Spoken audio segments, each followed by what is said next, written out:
प्यारे बच्चों, आज हम लोग कक्षा 10 का सामाजिक विज्ञान में नागरिक शास्त्र शुरू कर रहे हैं, जिसका अंतिम अध्याय लोकतंत्र की चुनौतियां हैं।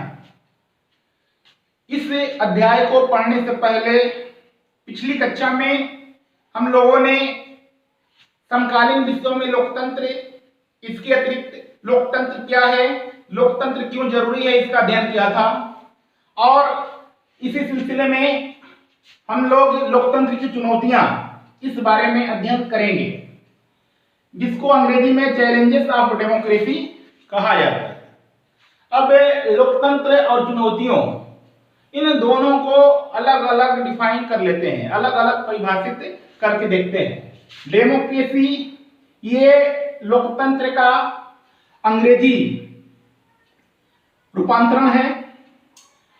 ग्रीक भाषा में डेमोक्रेसी दो शब्द डेमोस और क्रेसिया से मिलकर बना है। डेमोस का शाब्दिक अर्थ जनता और क्रेसिया का शाब्दिक अर्थ शासन होता है।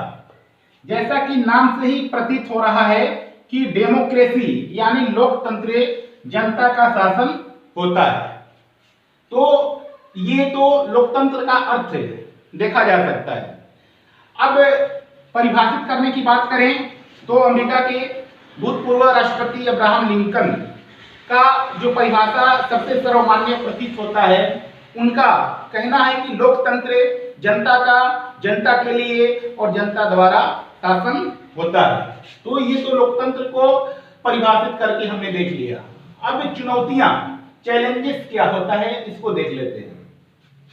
लोकतंत्र के मार्ग में आने वाली बाधाएं को चुनौतियां कहा जाता है, जिनको दूर किए बिना लोकतंत्र का विकास संभव नहीं है।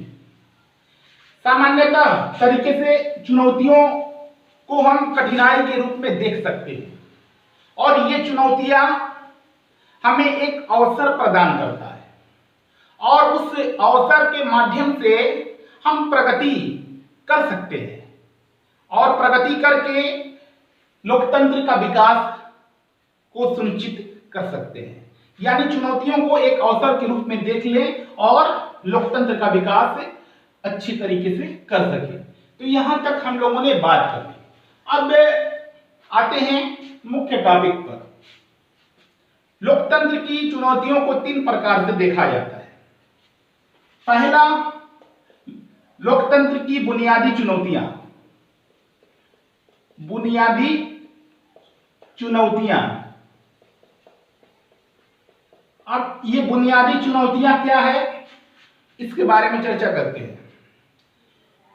आज भी विश्व के लगभग 1/4 देशों में लोकतंत्र शासन व्यवस्था नहीं है, यानी वहां पर राजतंत्र व्यवस्था आज भी विद्यमान है। तो ऐसे देशों की जो चुनौतियां हैं, उन्हें बुनियादी चुनौतियों के रूप में देखा जाता है। अब बुनियादी चुनौतियों में क्या बातें हैं? अब जहां पर लोकतंत्र नहीं है, वहां की गैर लोकतांत्रिक, यानी जहां लोकतंत्र नहीं है वहां की गैर लोकतांत्रिक सरकार को हटाना, गैर लोकतांत्रिक सरकार को हटाना, ये सबसे बड़ी चुनौती है। यानी जो सत्ता पर विराजमान है उसे सरकार से हटाना। उसके अलावा सत्ता पर सेना के नियंत्रण को हटाना, सेना के नियंत्रण को हटाना, ये एक प्रमुख चुनौती के रूप में देखा जाता है। तीसरी बात करें तो एक संपूर्ण प्रभुत्व संपन्न शासन व्यवस्था को लागू करना। अब संपूर्ण प्रभुत्व संपन्न क्या है बच्चों, इसके बारे में देख लीजिए। ऐसी संप्रभु शासन हो जिसमें किसी बाहरी शक्तियों का हस्तक्षेप न हो, यानी ये संप्रभुता, संपूर्ण शासन जो है सर्वोच्च निर्णय लेने में सक्षम हो, उस पर किसी प्रकार का दबाव न हो। ये संप्रभु संपन्न शासन व्यवस्था कहलाता है। तो ये तो बुनियादी चुनौतियों के रूप में हम इसे देख सकते हैं। यानी जहां पर लोकतंत्र स्थापित नहीं है वहां के लिए ये है। अब एग्जाम्पल के तौर पर, उदाहरण के तौर पर नेपाल की बात ले लेते हैं। नेपाल की बात ले लेते हैं। नेपाल में राजतंत्र आता है, तो फिर राजतंत्र को उखाड़ करके लोकतंत्र स्थापित किया जाता है। फिर कभी राजतंत्र स्थापित होता है और अंततः देखा जाता है कि 2006 में जन आंदोलनों के माध्यम से राजतंत्र यानी नेपाल नरेश की सत्ता को हटा करके वहां पर लोकतंत्र स्थापित किया जाता है। तो सीधे तौर पर हम नेपाल के उदाहरण के रूप में देख सकते हैं। ऐसे अनेक के देश आज भी मौजूद है, जैसे सऊदी अरब है, जैसे उत्तर कोरिया है। इन देशों में आज भी लोकतंत्र स्थापित नहीं हो सके हैं। तो ये बुनियादी चुनौतियां हैं। अब दूसरी चुनौतियों के बारे में देख ले बच्चों। लोकतंत्र के विस्तार की चुनौती। अब ये विस्तार की चुनौती क्या है, इसके बारे में। अब जैसा कि विस्तार नाम से ही दिख रहा है, विस्तार का मतलब होता है फैलाव।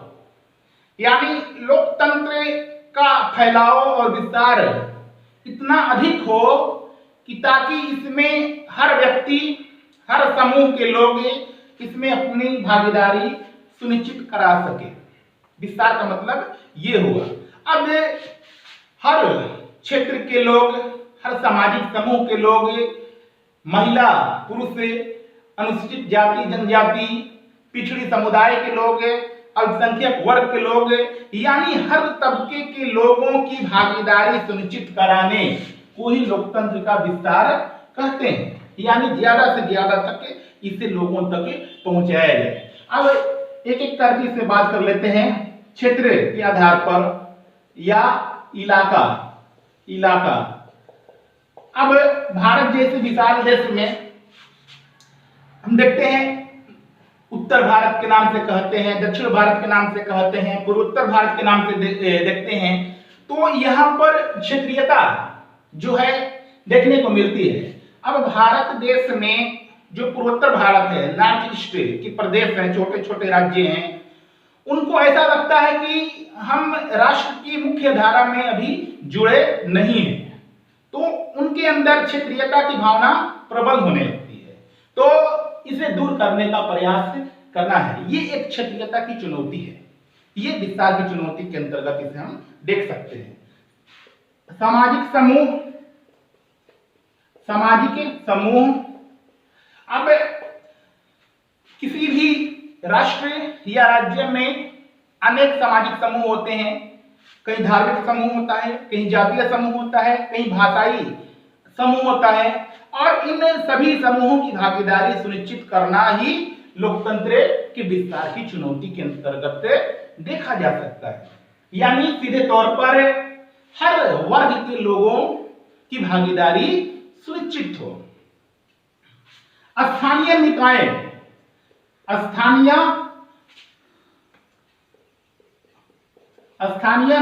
को अधिक अधिकार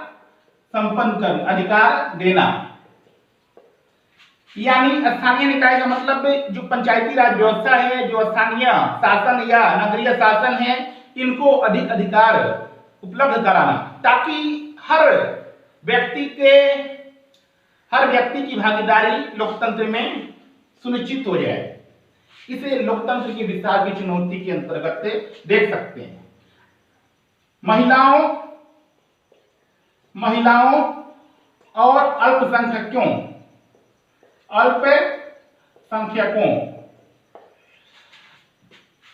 देश में लगभग आधी जनसंख्या महिलाओं की है। लेकिन यदि केंद्रीय विधानमंडल, संसद और राज्य विधानमंडल, विधानसभा और विधान परिषद की बात करें तो महिलाओं का प्रतिनिधित्व उनकी अनुपात की तुलना में बहुत ही कम है। तो इन महिलाओं की अनुपात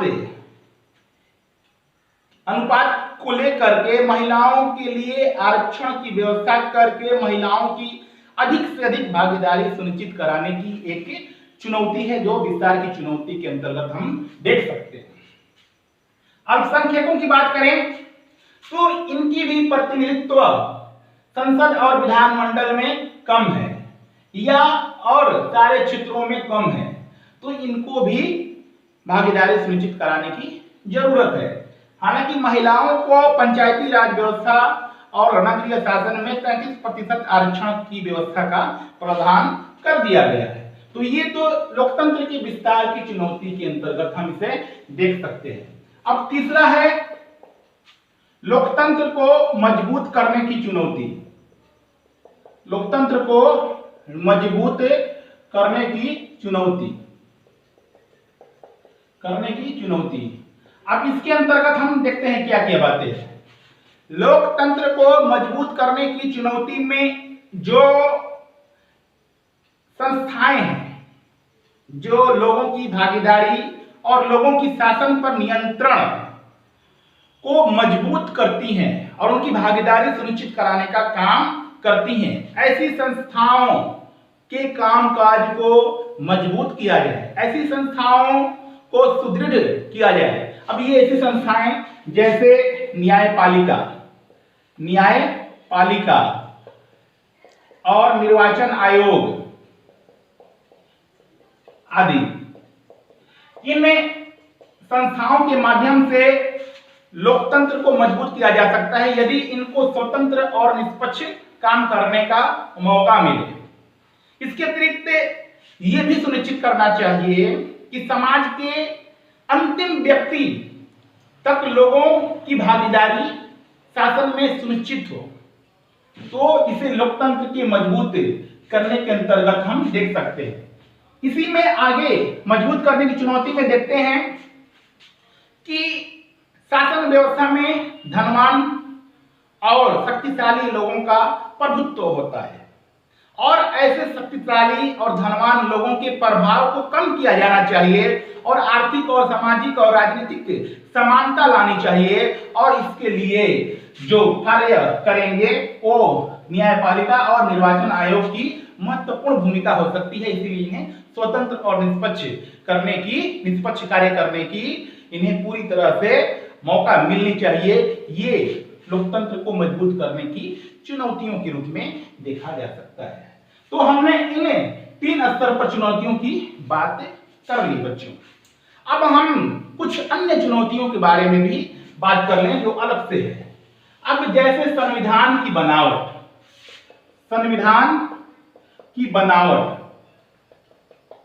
या संविधान निर्माण।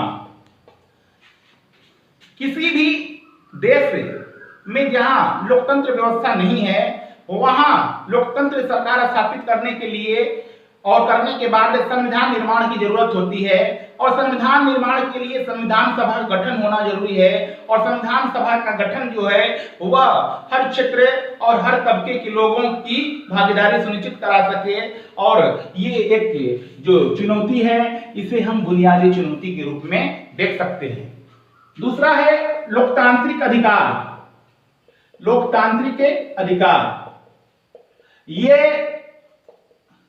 ये विस्तार की चुनौती के अंतर्गत इसे हम देख सकते हैं। जहां भी लोकतंत्र व्यवस्था प्रचलित है वहां पर सभी लोगों को लोकतांत्रिक अधिकार जैसे मौलिक अधिकार, समानता का अधिकार, स्वतंत्रता का अधिकार, धार्मिक स्वतंत्रता का अधिकार या अन्य प्रकार के अधिकार उन्हें संविधान के दायरे में मिलना चाहिए, और उसके अधिकार का संरक्षण न्यायपालिका के अंतर्गत जरूरी भी होना चाहिए।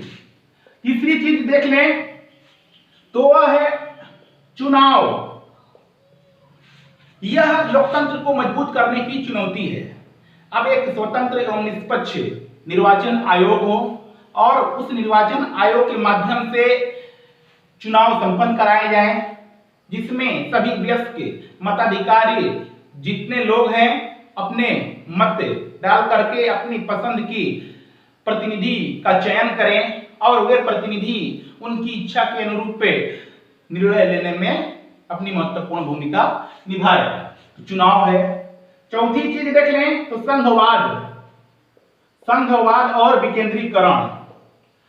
संघवाद पिछले चैप्टर में हम लोगों ने पढ़ा, यानी अनेक संघ में अनेक इकाइयां होती हैं और संघीय ढांचे को मजबूत करने के लिए संघीय सिद्धांत जो हैं उन्हें पूरी तरीके से प्रचलित कराना जरूरी है। और विकेंद्रीकरण की बात करें तो स्थानीय शासन को अधिक शक्तियां प्रदान करनी चाहिए, स्थानीय शासन में सभी लोगों की भागीदारी सुनिश्चित करानी चाहिए। और ये भी ध्यान देना चाहिए कि कोई व्यक्ति लिमिट, यानी अगर 2 बार निर्वाचित होता है तो उसे 2 ही बार तक मौका मिलना चाहिए, उसके बाद उसे मौका नहीं मिलना चाहिए। इससे ये होता है कि सभी लोगों को स्थानीय शासन में भागीदारी सुनिश्चित करने का मौका मिलता रहेगा।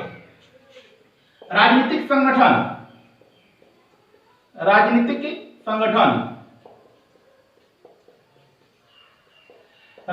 संगठन जरूरी है किसी भी लोकतांत्रिक व्यवस्था के लिए, और ये बुनियादी चुनौती है, क्योंकि राजनीतिक संगठन जब रहेगा तभी चुनाव में भाग लेकर के सरकार बनाने का कार्य किया जाएगा। ये महत्वपूर्ण जो है, ये अलग से चुनौतियां हम लोगों ने डिस्कस कर ली। अब आते हैं सुधार पर। अब लोकतंत्र की इन चुनौतियों का के लिए जो सुझाव या प्रस्ताव प्रस्तुत किए जाते हैं उन्हें लोकतांत्रिक या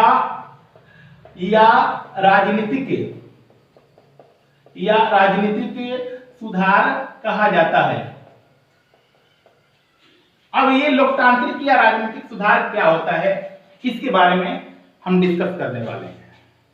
अब जैसे कोई कानून बनाना है और कानून के माध्यम से सुधार करना है, तो कानून के माध्यम से सुधार करने की कोशिश तो की जाती है, लेकिन हम देखते हैं कि जब विधिक या कानूनी प्रावधान लाए जाते हैं, परिवर्तन लाए जाते हैं, तो कुछ नकारात्मक गलत राजनीतिक प्रथा को हतोत्साहित होना पड़ता है और अच्छे लोग प्रोत्साहित होते हैं। जैसे एग्जाम्पल के तौर पर, उदाहरण के तौर पर हम बात करें तो क्रिकेट में जब LBW का नियम आया तब नकारात्मक बल्लेबाजी जो है वह हतोत्साहित हुई, उस पर निरंकुश हुआ। लेकिन पूरी तरीके से कहा जाए कि समाप्त हो गया, ऐसा नहीं है। पूरी तरह से समाप्त होने के लिए क्रिकेटर और उनके प्रशिक्षकों की जिम्मेदारी होनी चाहिए कि नकारात्मक चीजों को समाप्त किया जाए।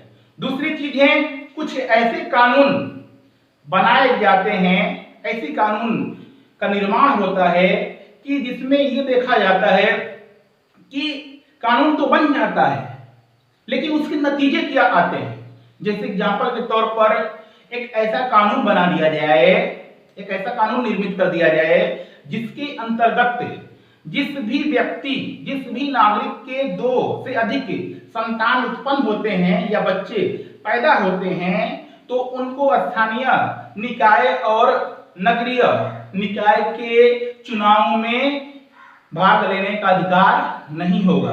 तो इसका परिणाम जो है उल्टा दिखाई देता है। अब लोकतंत्र का यह मतलब नहीं है कि किसी को राजनीतिक अधिकारों से वंचित कर दिया जाए। अब ऐसे कानून से जो गरीब हैं, जो पिछड़े लोग हैं, उनको लोकतंत्र में भागीदारी नहीं मिलेगी। तो लोकतंत्र का मतलब ये नहीं है। लोकतंत्र का मतलब ये है कि सभी लोग शासन में अपनी भागीदारी सुनिश्चित कराएं, जबकि सरकार की ऐसी मंशा नहीं रही होगी कि ऐसे कानून से लोगों की अधिकार छिन जाएंगे। तो इसका उल्टा भी नतीजा देखने को मिलता है। अगली बात करें तो राजनीतिक सुधार। तो प्यारे बच्चों, अब राजनीतिक सुधार के लिए सबसे जरूरी जो बात है वह राजनीतिक दल करते हैं। ठीक है, राजनीतिक दल के ही अंतर्गत अब दल के खिलाफ, कोई राजनीतिक दल के खिलाफ संसद में कानून बन जाता है और उन पर अंकुश लगाने के लिए नियम कानून बन जाते हैं। लेकिन ये भी तो देखना चाहिए कि संसद में और विधानमंडल में बैठे लोग राजनीतिक लोग ही हैं। तो जब तक ये राजनीतिक लोग न चाहें तब तक राजनीतिक सुधार होना संभव नहीं है। अब इनमें सुधार करने के लिए, इस राजनीतिक लोगों में सुधार करने के लिए उनका नैतिक उत्थान जरूरी है। अब राजनीतिक के दल में सुधार कैसे हो, तो लोकतंत्र, आंतरिक लोकतंत्र राजनीतिक दल में भी होना चाहिए और 2-3 साल के अंतर्गत या प्रत्येक वर्ष संगठन में, राजनीतिक दल में चुनाव होने चाहिए। इससे आंतरिक लोकतंत्र बना रहेगा, जिससे वंशवाद और भाई भतीजेवाद पर अंकुश लगाया जा सकता है। तो ये एक महत्वपूर्ण बात है। तो राजनीतिक दल में सुधार जरूरी है। तो इसके अलावा और सारी चीजें हैं जिसके बारे में हम डिस्कस कर लेते हैं सुधार के अंतर्गत। अब जैसे अभी हम लोगों ने देखा, जब 2 संतान की बात की कि 2 संतान से अधिक पैदा होने पर स्थानीय निकाय के चुनाव में भागीदारी न मिले तो लोकतंत्र में ज्यादा लोगों की भागीदारी सुनिश्चित नहीं होगी। तो ये तो नकारात्मक परिणाम दिखाई देता है। लेकिन सरकार ने कुछ ऐसे भी कानून बनाए हैं जिससे लोकतंत्र सफल हो रहा है, लोकतंत्र के विकास में मजबूती मिल रही है। जैसे आरटीई और आरटीआई, राइट टू एजुकेशन, शिक्षा का अधिकार। पहले यह नीति निर्देशक तत्वों के अंतर्गत भारतीय संविधान में शामिल था। अब 86वां संविधान संशोधन के द्वारा इसे मौलिक अधिकार में स्वतंत्रता के अधिकार के अंतर्गत अनुच्छेद 21 में इसे शामिल कर दिया गया। अब यह एक मौलिक अधिकार है जिसके अंतर्गत 14 वर्ष तक के बच्चों को निःशुल्क शिक्षा देने का प्रावधान है। राइट टू इंफॉर्मेशन, सूचना का अधिकार, यह अक्टूबर 2005 में केंद्र की सरकार के द्वारा कानून बनाया गया, सूचना का अधिकार। इस अधिकार के अंतर्गत भ्रष्टाचार पर अंकुश लगाने का काम किया जाता है और प्रत्येक नागरिक को यह अधिकार दिया गया है कि वह भ्रष्टाचार पर काबू पाने के लिए किसी भी सरकारी कार्यालय से वह सूचना प्राप्त कर सकता है और उसके आधार पर वह कोर्ट में इसके विरुद्ध मुकदमा भी कर सकता है। तो ये एक सकारात्मक कानून है जिसके अंतर्गत सुधार संभव हुआ है और लोकतंत्र के विकास में मजबूती मिली है। इसको हम लोगों ने देख लिया। इसके अलावा कुछ और सुधार किए जा सकते हैं। जैसे उन सुधारों की बात करें तो जनप्रतिनिधित्व कानून आया, ठीक है। हम लोगों ने कहा कि संसद में कानून जब बन जाएंगे तो राजनीतिक के जो लोग हैं उसको ही उन्हें मानना पड़ेगा।